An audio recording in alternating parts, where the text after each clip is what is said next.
Well, 2 questions. Yeah. Can I drop an ode? Yeah. Okay. And can I slander a corporation? No. Okay, cool. Cool. I'm sorry, I'm already violating our AV rules. I'm going to try to. So anytime, where am I out of frame? Okay. Oh, I see it. Cool. So I'm like right here. Anytime I get like over here, everybody start doing this. Oh yeah? Okay, cool. I'll start here. I'm just very animated. I don't know if you could put that together already. Yeah. All right, cool. Thank you everyone for coming. This is, I understand the room's a little thin, and I understand why this is going to get a little bit technical, and that was really fun because I know what the demographic of this conference was going to be. I was assuming that, I assumed what it was going to be, and I ended up in about the right place, like 20% technical, 80% the people doing the real work. And so I said, how do I convey a lot of this very technical stuff in a manner that the Muggle population can understand it? And that made it a real blast, because here I am putting together what, like if I gave this presentation at an information security conference, it would be considered perhaps even remedial, but I had to go further and say, look, I really need to make sure we get this information across in a way that everyone understands. And I'll talk a little bit about that later.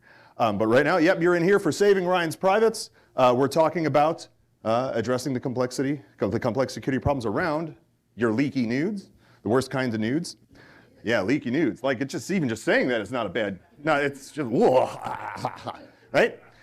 So if that's not where you wanted to be, you're in the wrong room. A few more are coming. Hey, Steph, cool.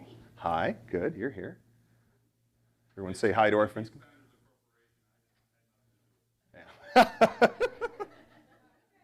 You know what? It's an opinion, so it's not slander. Well, I will say I feel like it occurs to me that, you'll see later, and maybe I'll just, it depends how angry I get in the middle of this talk. Everyone, welcome. Is there a line out there? Are we good? Nobody else is waiting? Cool. All right, cool. So, let's dive in. First and foremost, here's me. I'm Johnny Christmas. QR code up in the top left corner is going to bring you to pretty much any way that you can find stuff that I do or how to contact me, anything like that.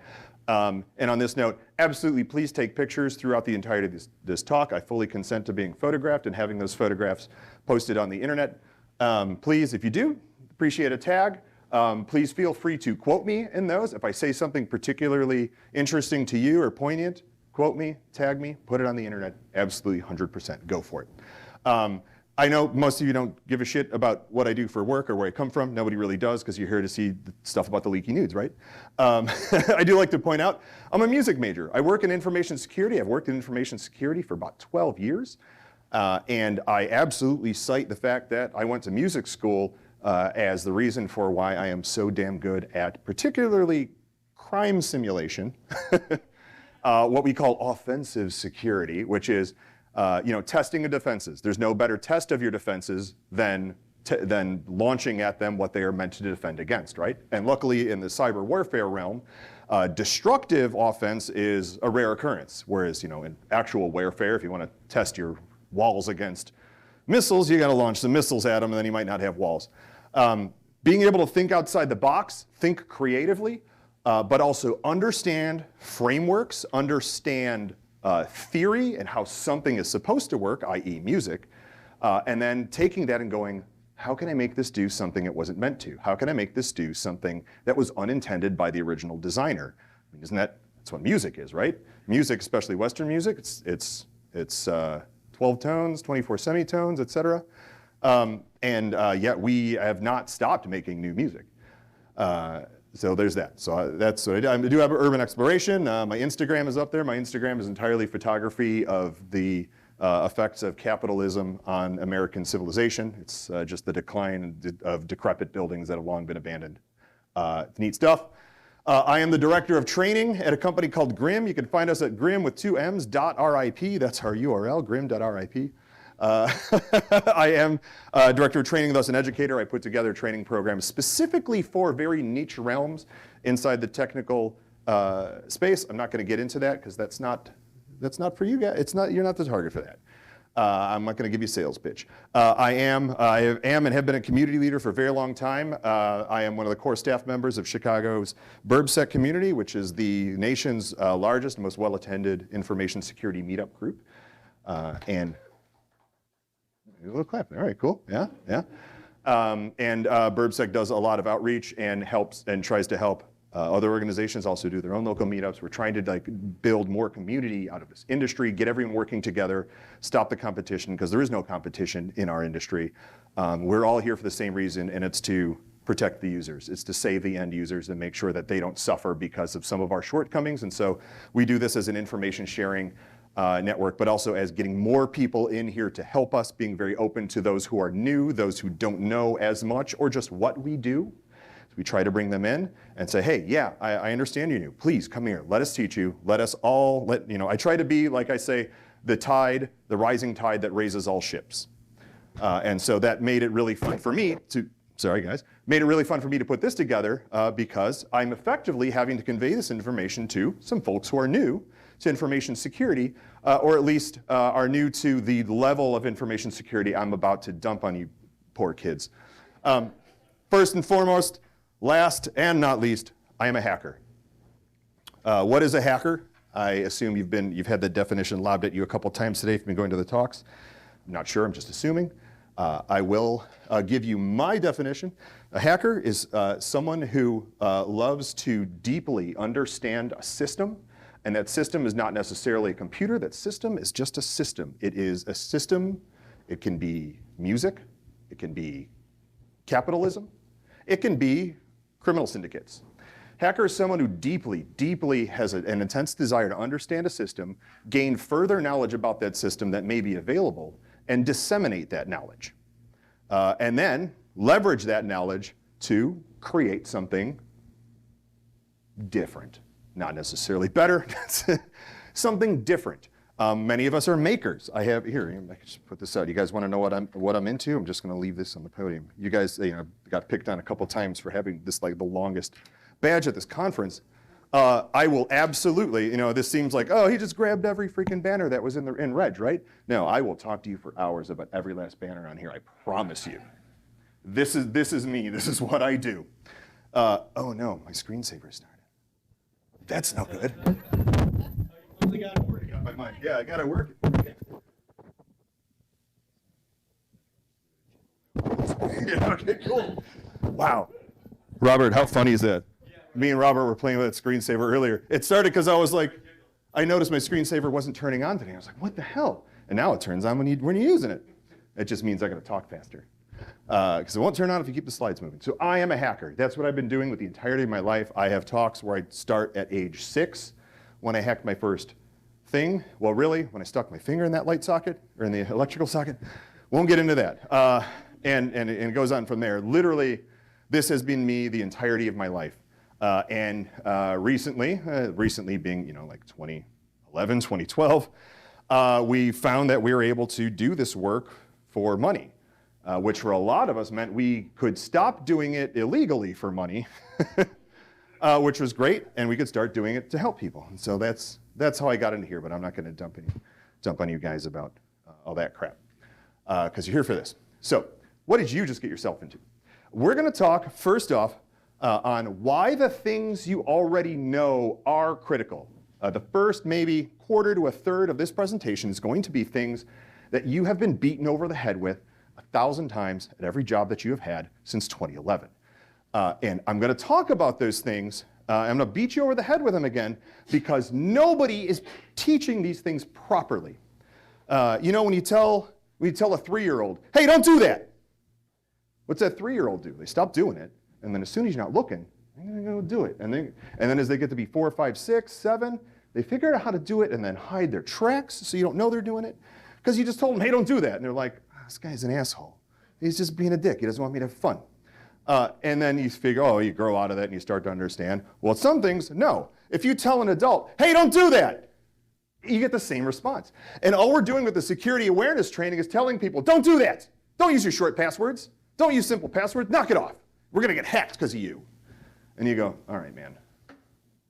And you still, and then What happens, you got to rotate your password for the 12th freaking time at your company, and you're like, I can't keep renaming my dog. He doesn't know what he's doing anymore.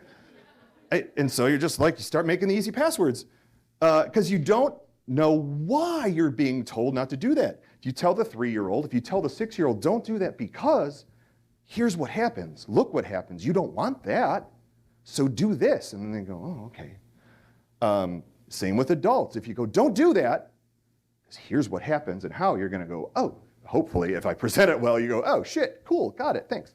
So that's why I'm going to beat you over the head with this crap you already know. And it's a little piece, don't worry.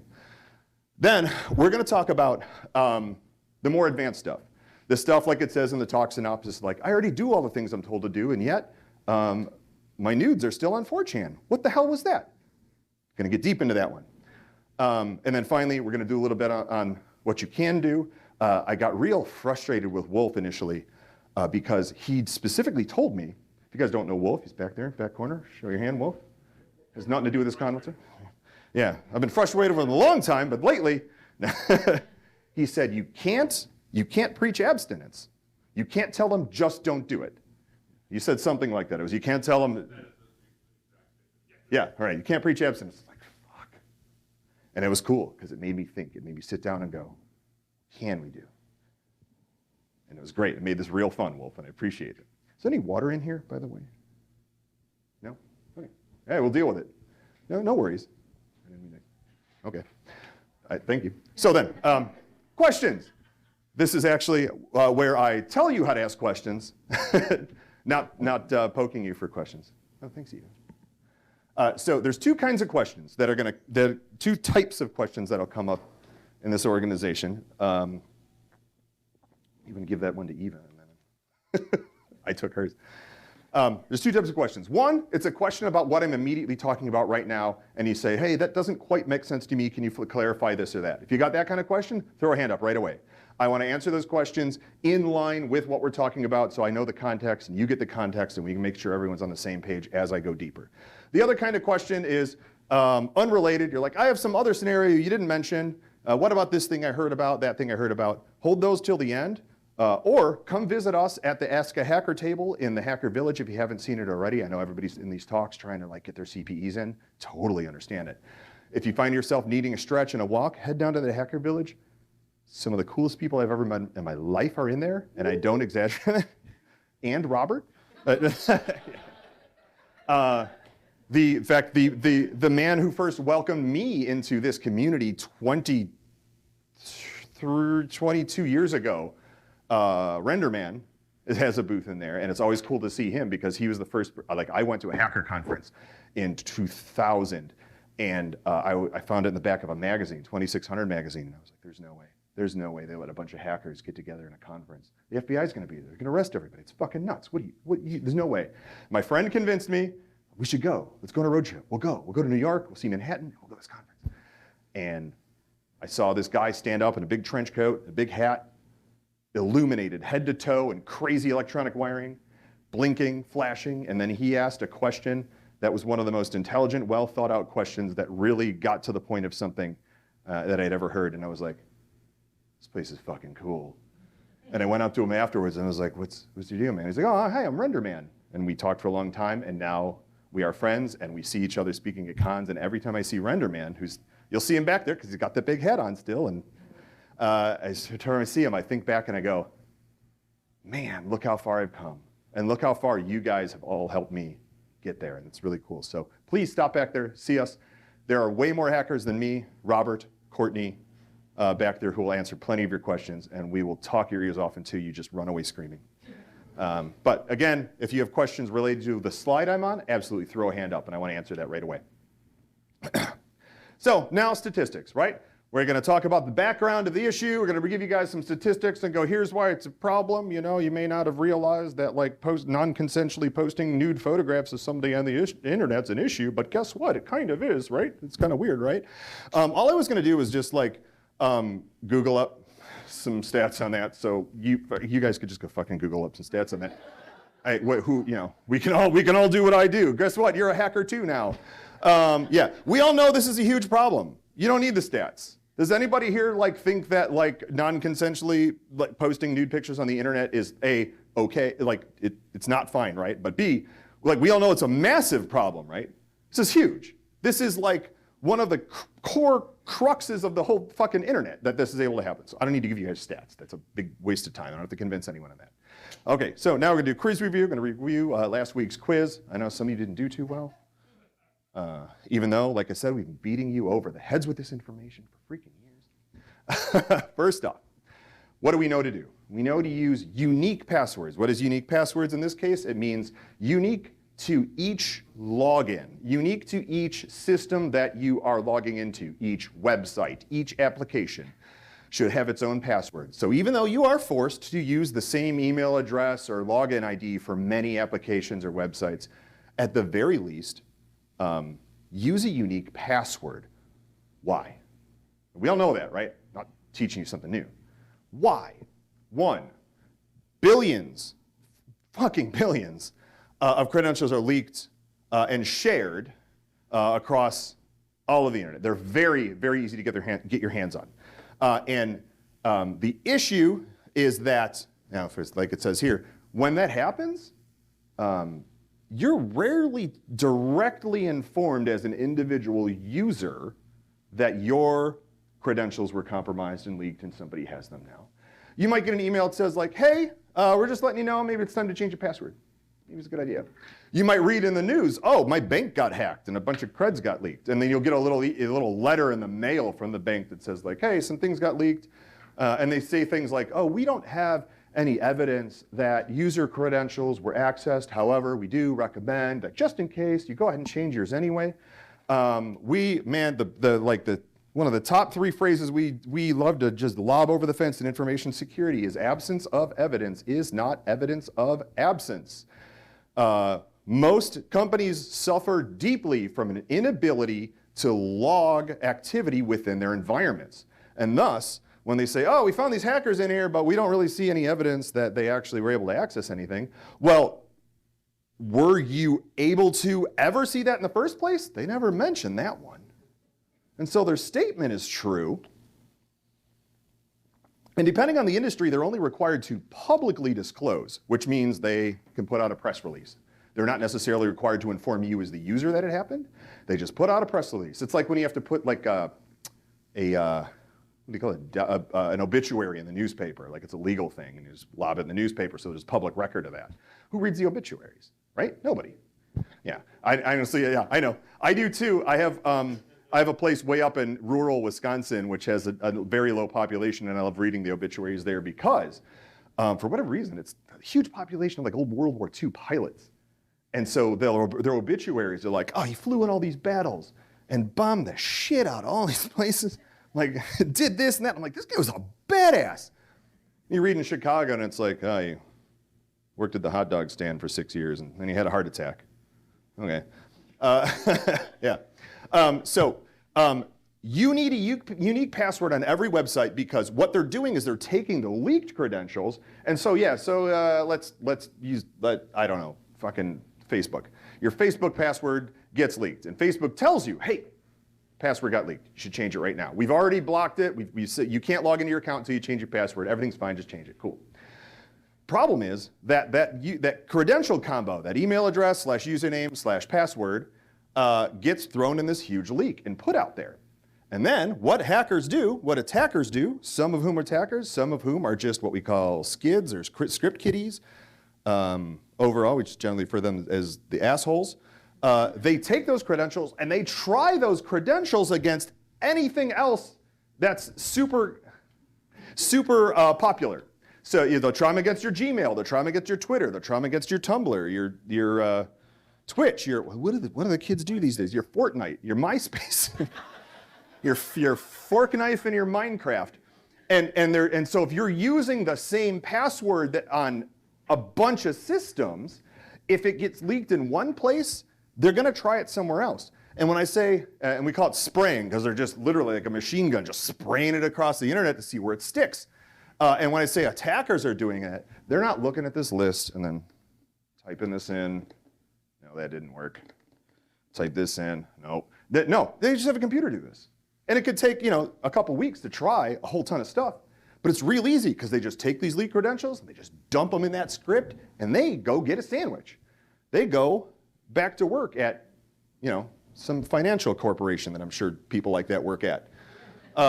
Yeah, and this just goes. And so if you are reusing a password, even though the system that contains your most private stuff didn't have a breach, someone logging in with your valid username and your valid password is not a detectable breach. No one is going to alert on successful valid logins. It's banana. That's the correct way. And that's how most attacks are. It's the goal of the attacker is to become the user. And that's what they're doing here. They're becoming you because then once they are you, by providing evidence, what's that evidence? They log in, your email address, your password. The computer on the other end goes, yeah, cool, that's them, all set. I'll get out of the way. So that's the biggest reason we want unique passwords there. Next up, what do you get hit with? Complex passwords. This is kind of a misunderstood realm. Complexity increases the amount of time it takes to guess what your password is. When a lot of times when there is a breach and those credentials get leaked, those passwords are hashed. And I was going to get into what hashing is, and I decided that was out of scope. What's that? Yeah, you know what? I had it really good, but it takes about 10 minutes, and I wasn't gonna. I had zero math, Wolf. Yeah, I can explain hashing with no math, but basically it means they are encoded in such a way that nobody can easily reverse that encoding to figure out what the core password that created that encoded string of characters was.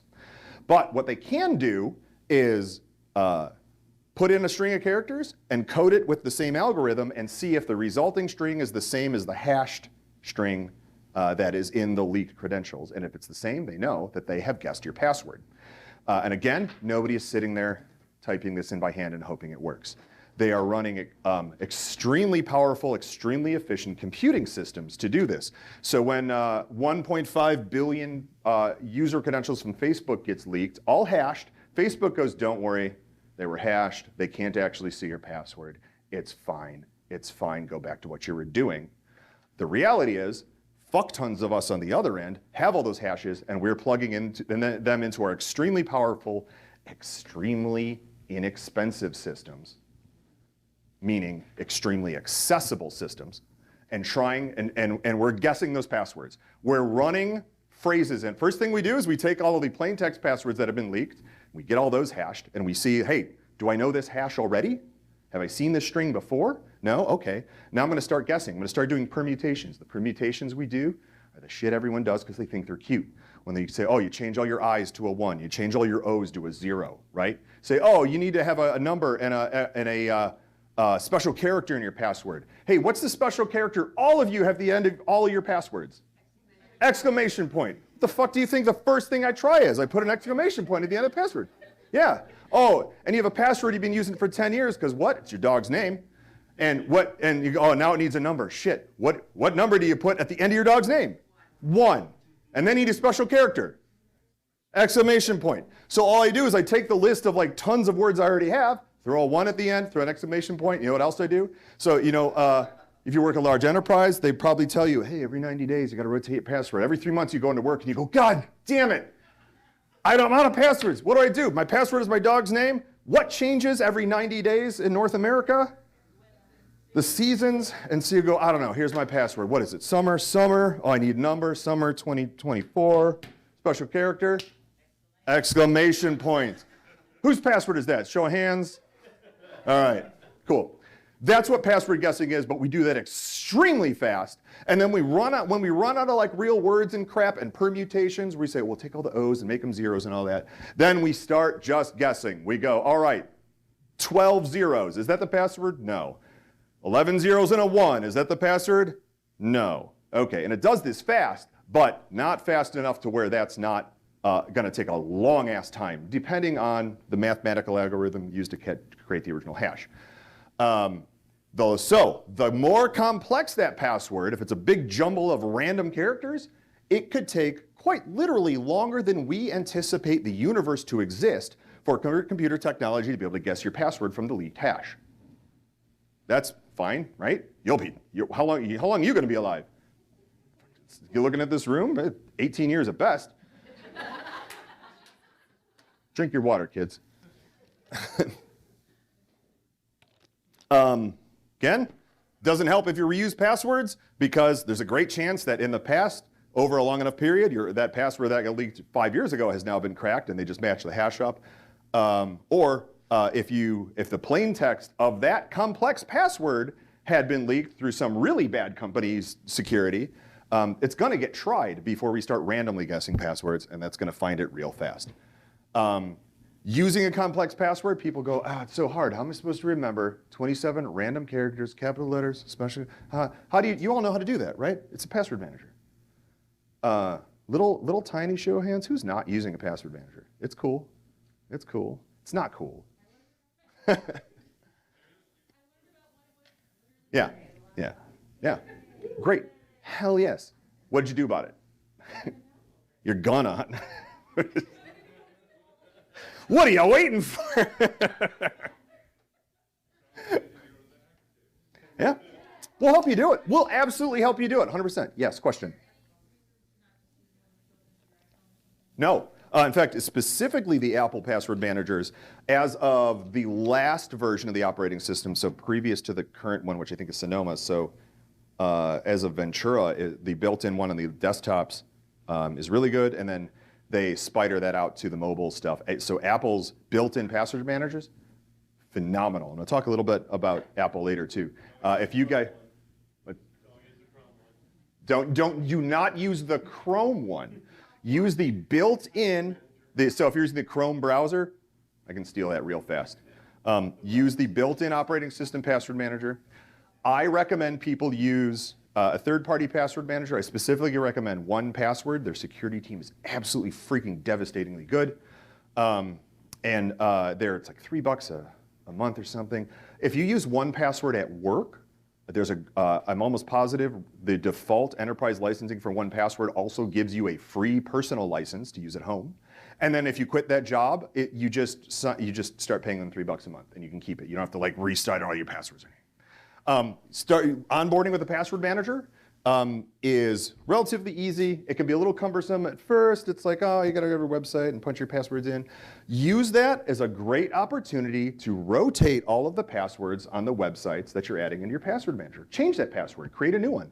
1Password is great because for a ton of websites, it even has a link that you can click on in 1Password that's just like, change my password. And it'll take you to that website's page to change your password. Right there. Great way to like diversify, rotate your passwords, because just because you haven't been alerted of a leak and doesn't mean that company has not been breached. And just because it also means like just because that company doesn't know it's been breached doesn't mean it hasn't been breached. Rotate your passwords. Great time to do it when you're onboarding that password manager. And then I guarantee within 2 weeks, you're gonna be all set. It's gonna be great. It's gonna be a great time. And then it just autofills. Yes. Yes. Number 1, word password.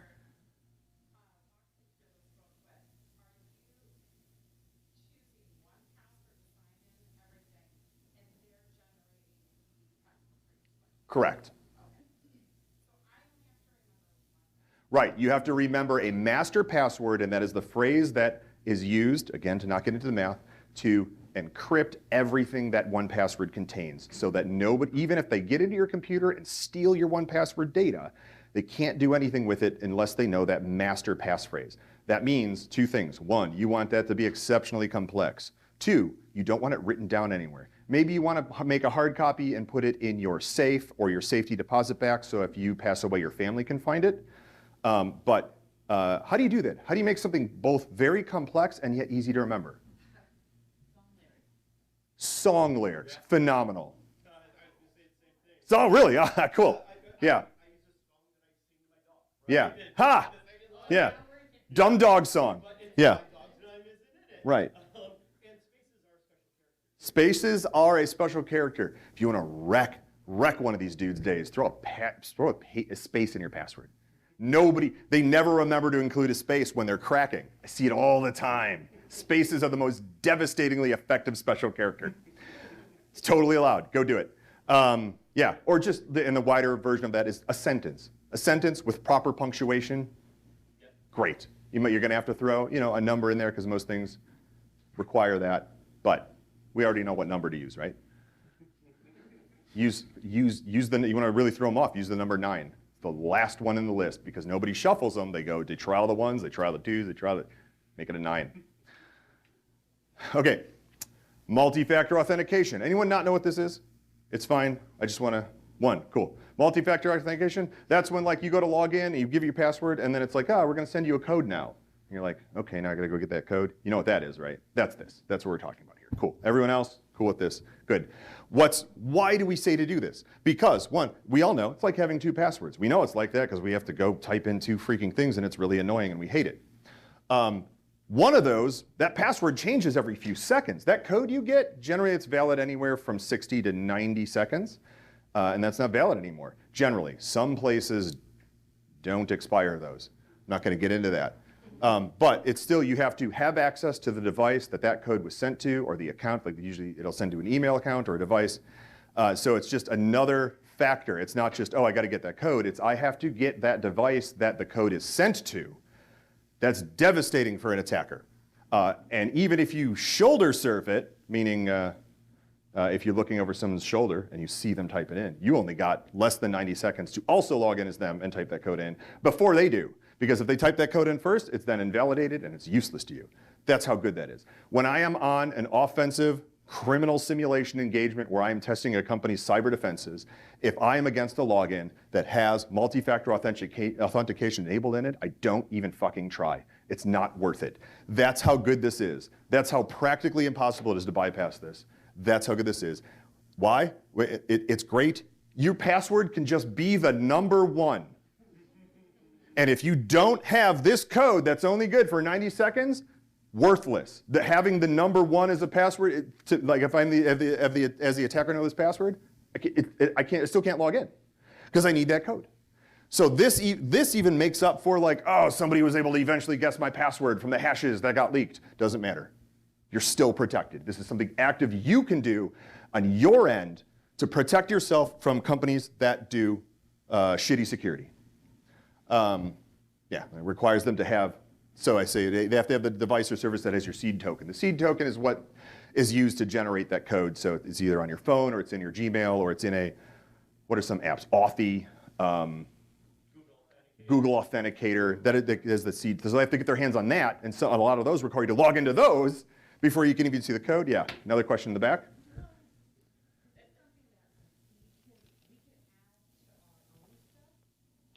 No, rarely. Yeah,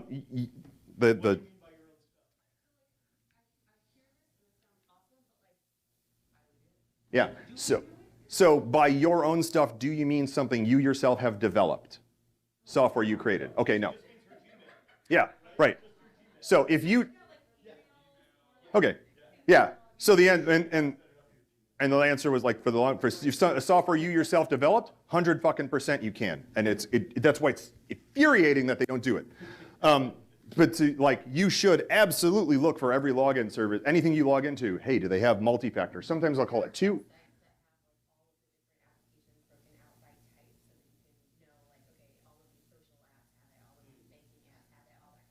You know what really tells you? 1 password.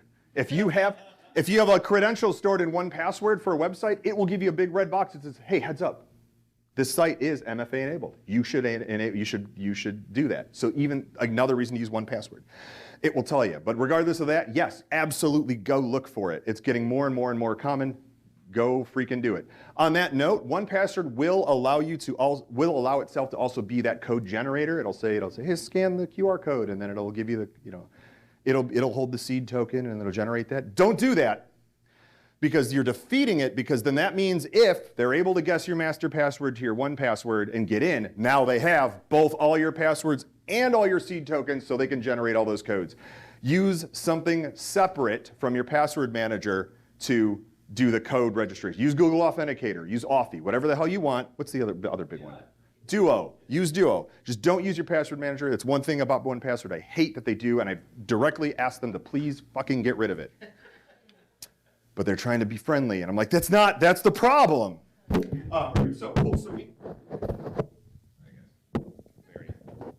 Told you I get animated up here. So we all know, we've all been told those things, right? I didn't surprise anyone. Perhaps one person, and shit, yeah. That's the ultimate hitting the lotto. Like being able to tell someone like, hey, you should use MFA, and here's why. That's like being able to tell someone that like Darth Vader was Luke's father. And then, because everybody knows, and you're like, Darth Vader, and they go, what? What?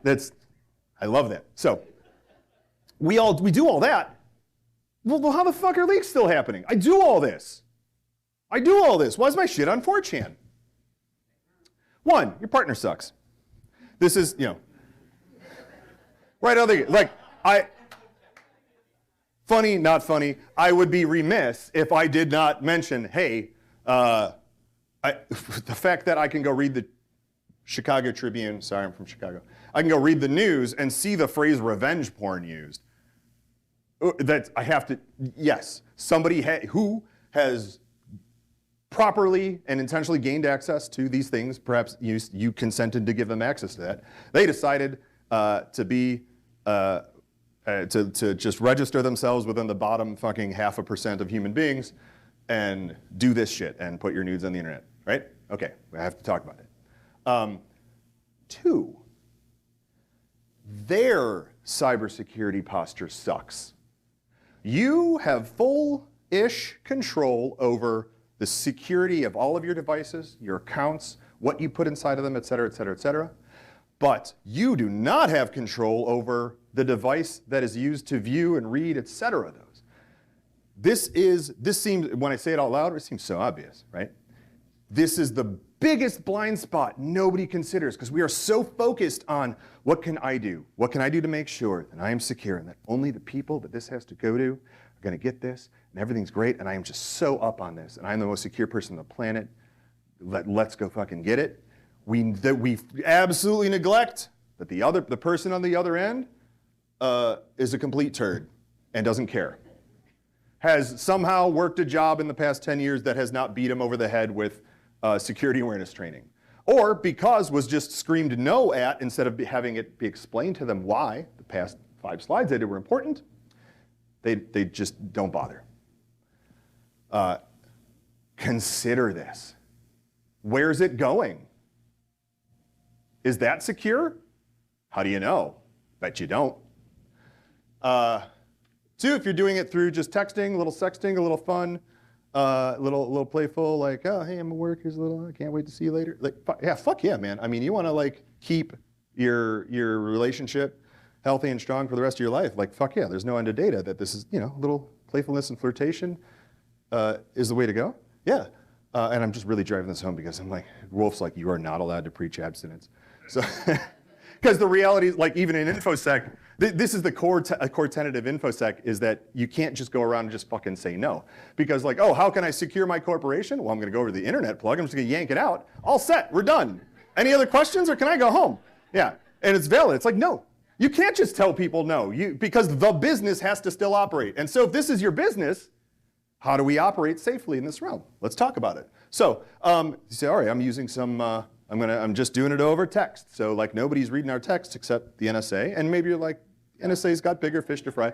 And let me tell you, so hang on. So I work directly, at the very least weekly, with some exceptionally critical government agencies directly involved in the information and critical infrastructure security of this country. I have friends who have come from the NSA. I have friends who are currently at the NSA. The NSA does not give a fuck about your feet.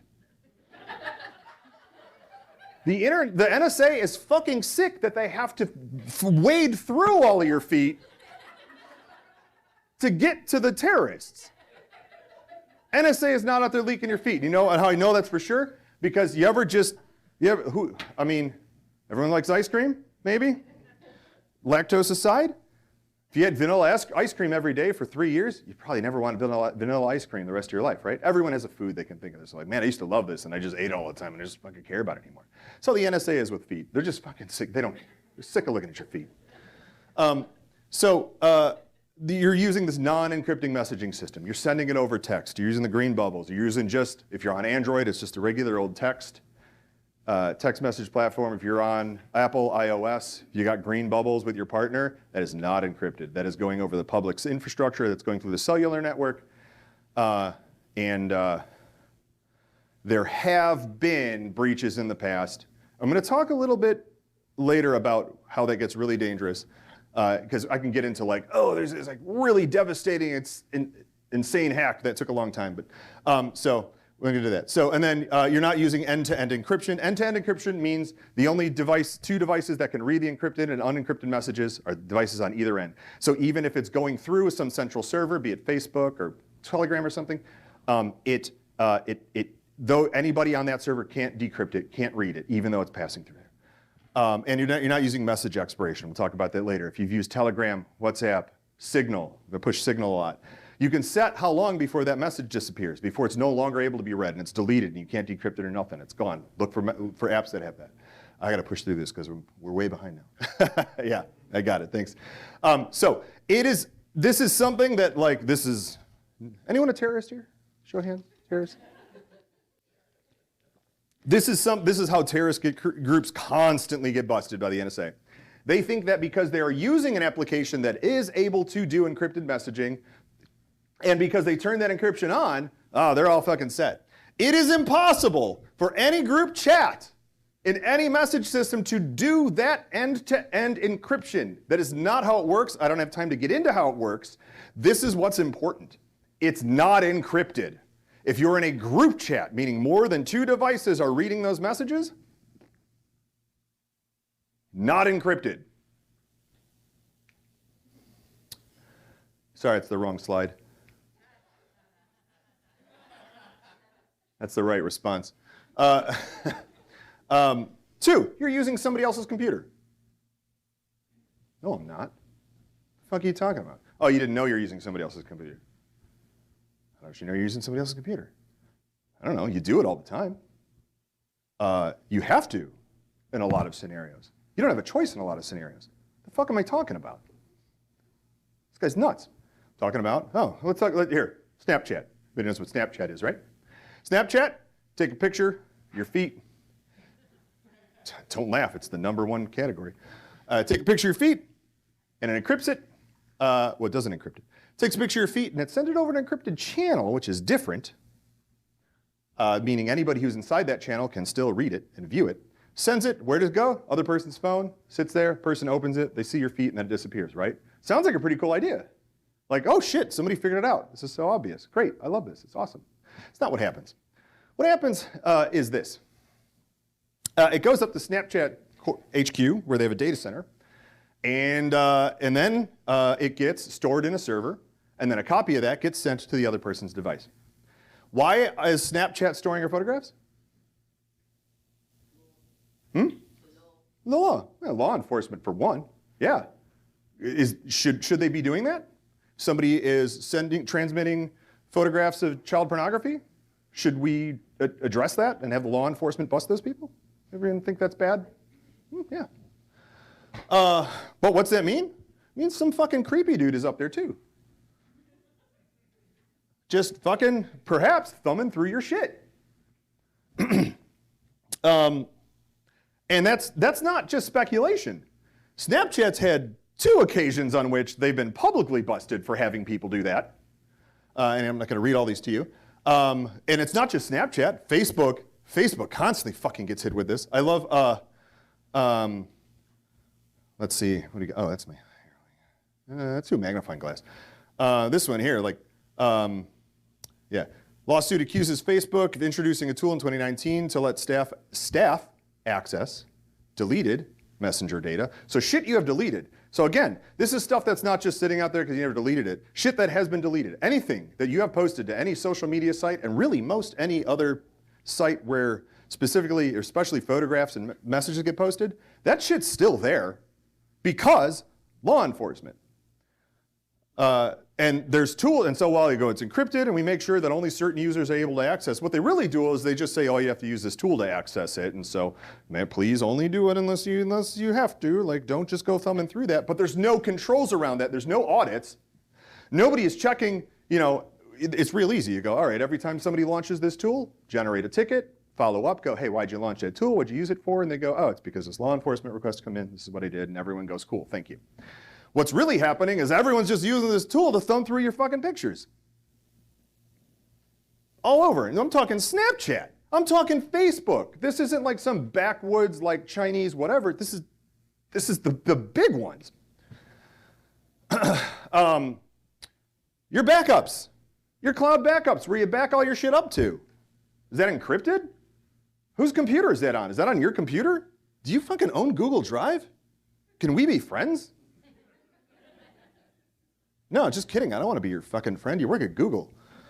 Yeah, I'm going to talk about iCloud Drive in a second. Who knows what's happening? Yeah? How'd that happen?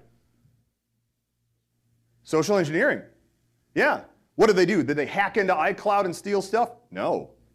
They called Apple and asked. They called Apple and said, hey, I'm Callista Flockhart. I forgot my password. Can you help me out? I need to get into my iCloud Drive. And they go, all right, Callista Flockhart, can you tell me the name of your dog? And then what do they do? Oh, I sure fucking can. I was looking for my you sure fucking can. Let me go on Instagram and look at Callista Flockhart's fucking Instagram or any interview with her and go, her dog's name is fucking Snowball. Cool. All right, cool. What's your mom's name? So it was all celebrities that got leaked, right? And it's because all those celebrities were giving away the answers to all their security questions in every Jay Leno interview. That's how that happened. So, and again, once you got that password, you can get in there, and it's not encrypted. It's just sitting there. It's all yours. Just fucking grab. All right. Again, I had a point about that. And I don't remember why I brought it up twice. But just remember, let's all just look at it. Just fucking remember this, please. Yes.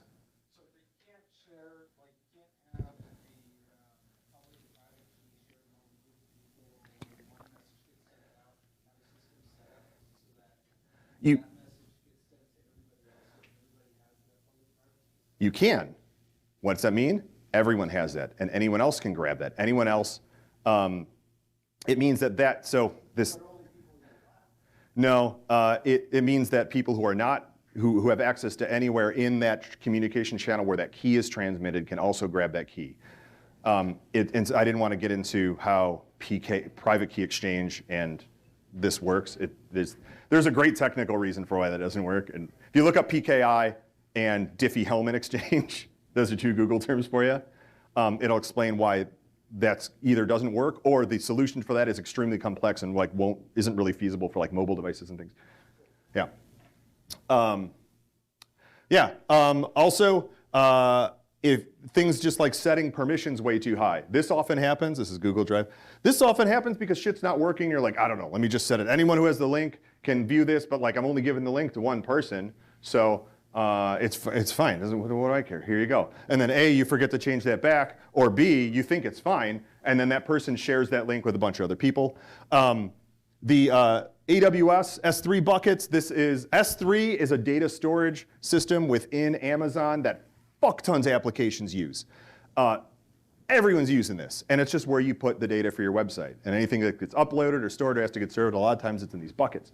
And the people are really crappy at setting the proper security controls around these buckets. And so what attackers are able to do is instead of trying to hack into the web application and hack into your system and hack and find your credentials, they just go to the data server that's out there on the internet that has crappy permissions and pull all the crap out of it that way. You don't have control over that. This problem here with like if you got the link and then just anybody with that link can get it, Discord had that problem forever and they recently fixed it. OnlyFans still has that problem. OnlyFans is being scraped like crazy. Anyone who's used OnlyFans, like if you try to right-click on a photograph and save, like you don't even get the context menu, right? You can't right-click on shit. OnlyFans does not let you save shit, right? And that's their whole thing. It's like, oh no, they have to be logged in to view these things. They have to be subscribed and then they can see the shit and they can only view it on the website. It's super secure, super safe. Go home, just get your laptop out, and what is it on Windows? Control-I. On Apple, it's Control-Command-I, Control-Shift-I. That's one of those. Open up the web inspector. Just Google it. And right in there under, I don't have time to walk through this. Anyway, just in the back end of your browser, you don't need to be a hacker. You don't need to write code. In the back end of your browser, you can literally just get the link address for these photos, copy them out. OnlyFans is not making sure that those are one-time use only links generated on demand by the server. You can grab that link, you can give it to anybody, regardless of whether they have or have not subscribed to the model or even have a fucking OnlyFans login. And they can just, now they can also view that picture, steal that shit. It's great. OnlyFans sucks. OnlyFans, I know one of the top 20 models on OnlyFans, and she regularly has troubles with them. Nobody even wants to talk to her from OnlyFans. Anyone here work for OnlyFans? Anyone here know anyone on OnlyFans? Please come talk to me. I have things I need to impart on them. They have fucking problems. OnlyFans, it's a disgusting website. It has barely any effort put into it. It's like FetLife with another $100 put into the dev work. It's fucking garbage. Its whole thing is about tricking people into thinking that they can make a lot of money doing sexualized things on the internet. What do we call this? There's a term for this, right? When you find a person and you go, hey, you should be really more like, you shouldn't kink shame, and you should be more like sexually open, and you should appreciate your body, and you can make a lot of money because you're so pretty. You should do that here, and we can make a lot of money together. Why don't you try doing that here? Like, you're so pretty. What do we call that? Call that grooming, right? It's fucking gross, right? That's what OnlyFans does, except because they're not a person, they are a corporation, and it's just text on a website. No, there's no lawsuits. Who else was doing that? Fucking Instagram, right? Except they weren't doing it with sex. OnlyFans took the Instagram scam and applied sex to it, and now they're conning all these people who likely may not have ended up doing sex work for income, and the vast majority of people on OnlyFans make almost no money. They make no fucking income. And yet they are being goaded into posting nude photos, videos, et cetera, of themselves, compromising videos on this website with the promise that, oh, you're gonna be rich. It's fucking gross. Okay, anyway, you do you, OnlyFans, it's fine.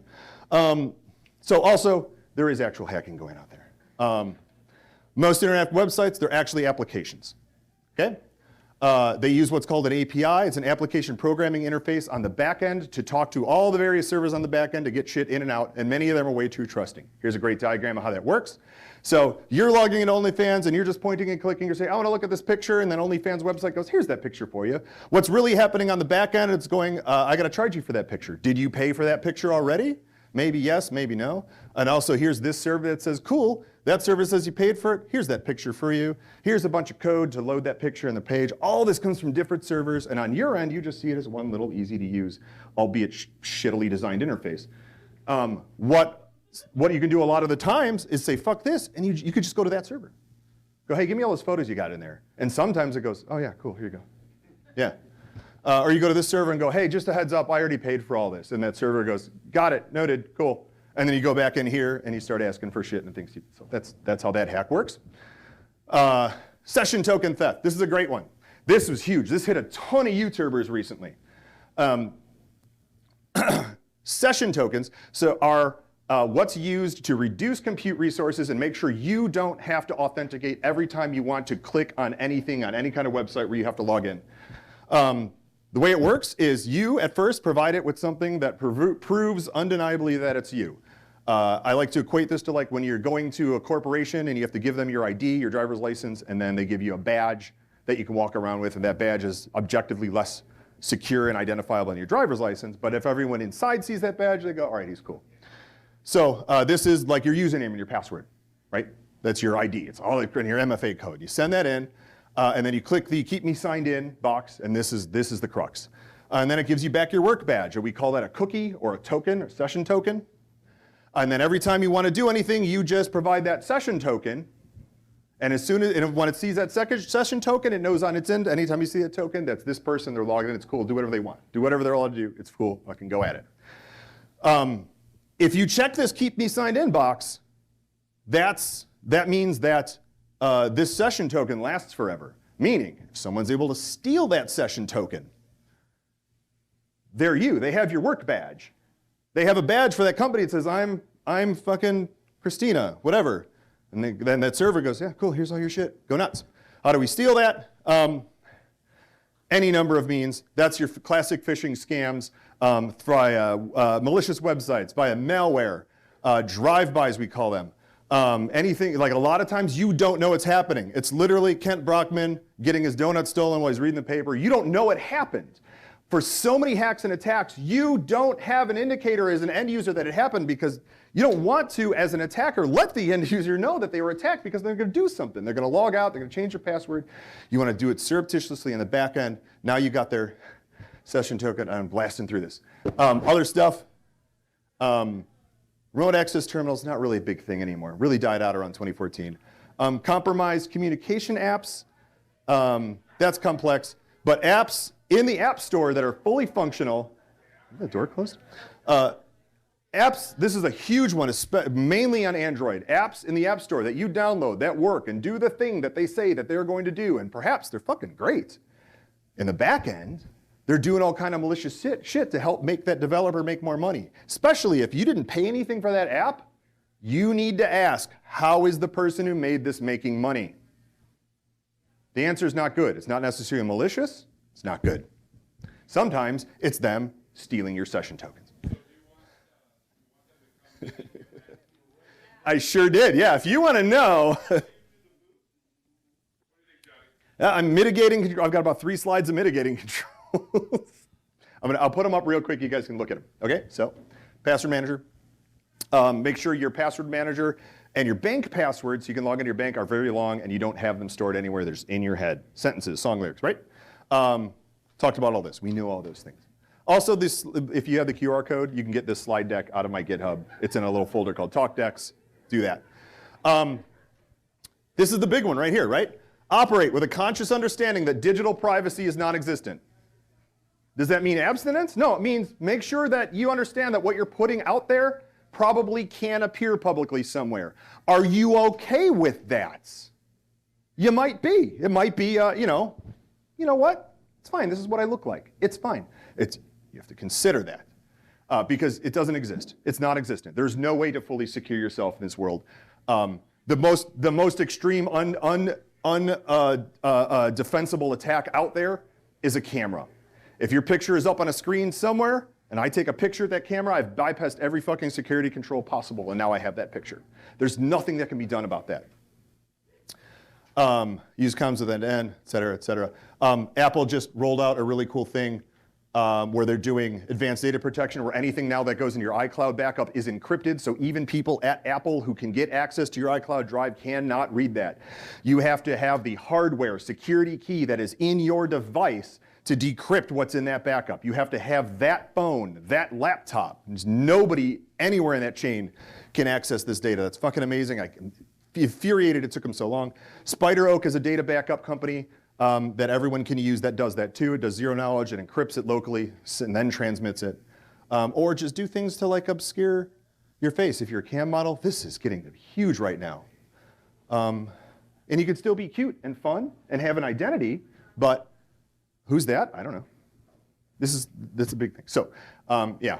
Thank you, everybody. I'm gonna get the fuck out of here. Come visit me in the Hacker Village. I will talk to you forever, along with Hacker Pals Robert, Courtney. Raise your hands, please. Look for these kids around the con.